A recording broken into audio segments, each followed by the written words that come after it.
모닝 골방 라디오.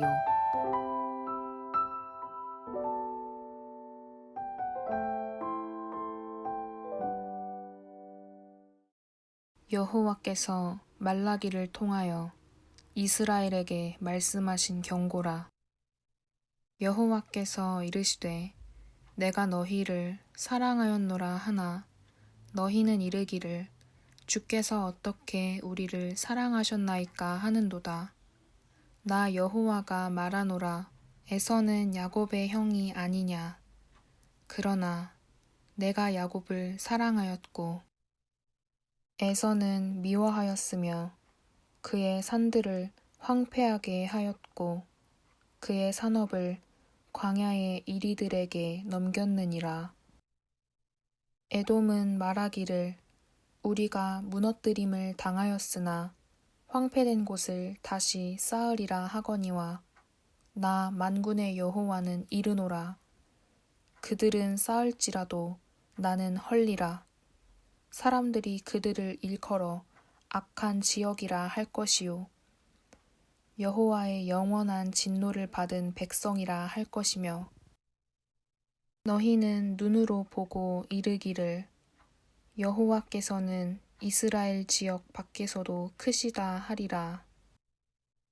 내 이름을 멸시하는 제사장들아, 나 만군의 여호와가 너희에게 이르기를 아들은 그 아버지를 종은 그 주인을 공경하나니 내가 아버지일진데 나를 공경함이 어디 있느냐. 내가 주인일진데 나를 두려워함이 어디 있느냐 하나 너희는 이르기를 우리가 어떻게 주의 이름을 멸시하였나이까 하는도다. 너희가 더러운 떡을 나의 제단에 드리고도 말하기를 우리가 어떻게 주를 더럽게 하였나이까 하는도다. 이는 너희가 여호와의 식탁은 경멸히 여길 것이라 말하기 때문이라. 만군의 여호와가 이르노라. 너희가 눈먼 희생제물을 바치는 것이 어찌 악하지 아니하며 저는 것, 병든 것을 드리는 것이 어찌 악하지 아니하냐.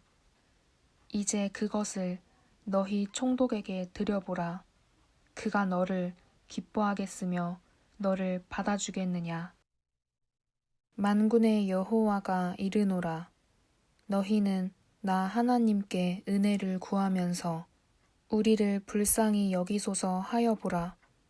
너희가 이같이 행하였으니 내가 너희 중 하나인들 받겠느냐. 만군의 여호와가 이르노라. 너희가 내 제단 위에 헛되이 불사르지 못하게 하기 위하여 너희 중에 성전 문을 닫을 자가 있었으면 좋겠도다. 내가 너희를 기뻐하지 아니하며 너희가 손으로 드리는 것을 받지도 아니하리라. 만군의 여호와가 이르노라. 해 뜨는 곳에서부터 해 지는 곳까지의 이방 민족 중에서 내 이름이 크게 될 것이라. 각 처에서 내 이름을 위하여 분향하며 깨끗한 제물을 드리리니 이는 내 이름이 이방 민족 중에서 크게 될 것임이니라. 그러나 너희는 말하기를 여호와의 식탁은 더러워졌고 그 위에 있는 과일 곧 먹을 것은 경멸히 여길 것이라 하여 내 이름을 더럽히는도다. 만군의 여호와가 이르노라. 너희가 또 말하기를 이 일이 얼마나 번거로운 거 하며 코웃음치고 훔친 물건과 저는 것, 병든 것을 가져왔느니라. 너희가 이같이 봉헌물을 가져오니 내가 그것을 너희 손에서 받겠느냐. 이는 여호와의 말이니라. 짐승떼 가운데에 수컷이 있거늘 그 서원하는 일에 흠 있는 것으로 속여 내게 드리는 자는 저주를 받으리니 나는 큰 임금이요 내 이름은 이방 민족 중에서 두려워하는 것이 되민이라. 만군의 여호와의 말이니라. 말라기서는 구약 성경의 마지막 책으로서 이 예언서를 끝으로 이스라엘은 400년 동안 암흑기에 들어서게 됩니다. 그래서 신약의 세례 요한의 계시가 임하기까지 사람들의 마음에 긴 여운으로 남았던 메시지라 하겠습니다. 말라기서의 기록 연대는 스룹바벨 성전이 재건된 BC 516년 이후로 추정됩니다. 70년 바벨론 포로에서 돌아왔을 때 백성들은 간절한 마음으로 성전을 사모했습니다. 그런데 시간이 지날수록 다시 하나님에 대한 경외감을 잃어갔습니다. 그래서 하나님께서는 말라기를 통해 다시 말씀하신 것입니다. 말라기서는 다른 선지서와 다르게 하나님이 말씀하시고 이에 백성들이 항변하고 하나님이 말씀하시면 또다시 백성들이 항변하는 형식을 띠고 있습니다. 2절 전반절입니다. 예수께서 이르시되 내가 너희를 사랑하였노라 하나 너희는 이르기를 주께서 우리를 어떻게 사랑하셨나이까 하는도다. 6절 후반절입니다. 내가 주일진데 나를 두려워함이 어디 있느냐 하나 너희는 이르기를 우리가 어떻게 주의 이름을 멸시하였나이까 하는도다. 이러한 패턴은 말라기 전체를 이끌어가고 있습니다.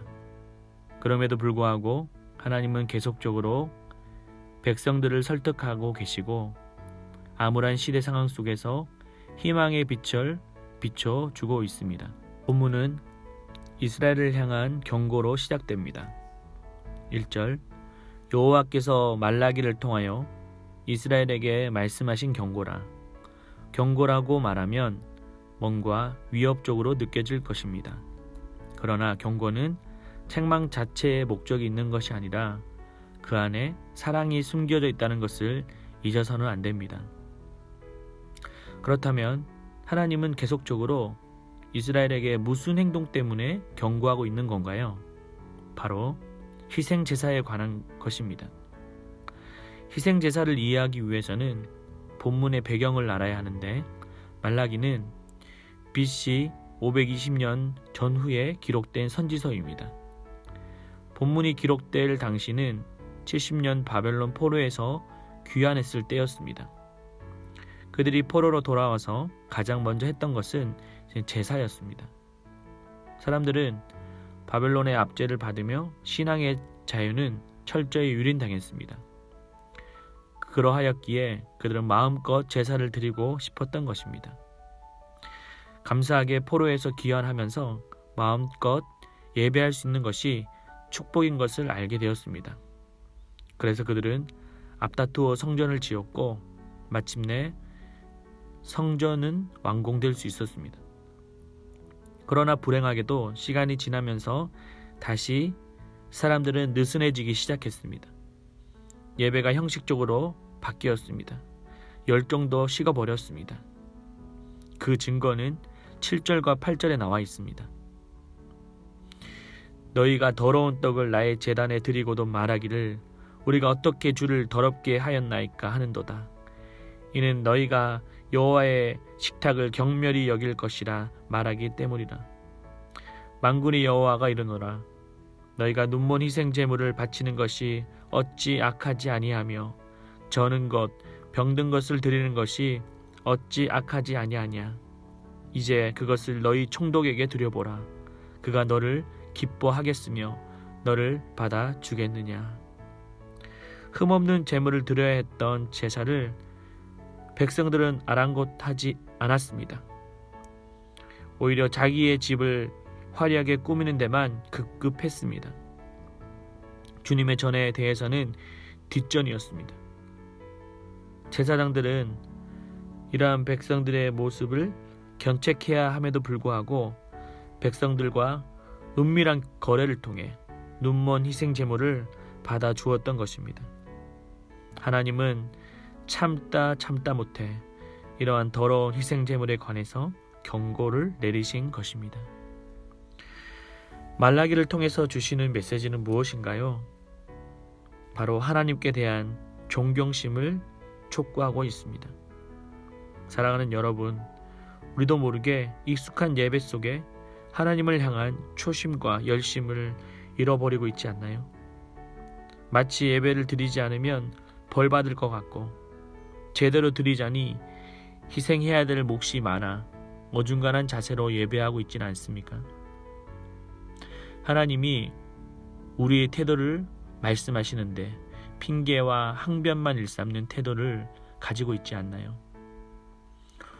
오늘날 우리가 드리는 예배는 예수 그리스도의 희생 제물로 인해서 누릴 수 있게 되었습니다. 그 은혜에 대한 감격과 감사를 잊어서는 안 될 것입니다. 최근 한국교회는 코로나로 인해 현장 예배를 제대로 드리지 못하게 되었습니다. 그때 우리들은 그동안 예배를 소중하게 여기지 못했음을 회개했습니다. 그리고 매 시간 예배를 당연하게 여기고 감사치 못한 것도 회개했습니다. 첫 영상 예배를 드릴 때 가슴 아파하며 절절함으로 모니터 앞에서 예배를 드렸습니다. 그런데 시간이 지날수록 그토록 어색했던 영상 예배가 익숙해져 갔습니다. 예배에 대한 집중력을 잃어버렸고 오히려 이전보다 더 가볍게 예배를 여기게 되었습니다. 이러한 예배를 참다 못한 하나님은 이렇게 말씀하실 수 있습니다. 만군의 여호와가 이르노라, 너희가 내 제단 위에 헛되이 불사르지 못하게 하기 위하여 너희 중에 성전문을 닫을 자가 있었으면 좋겠도다.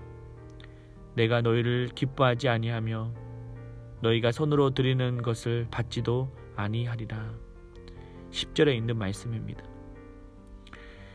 그러나 사랑하는 여러분, 이 메시지는 하나님의 다른 본심이 있음을 기억해야 될 것입니다.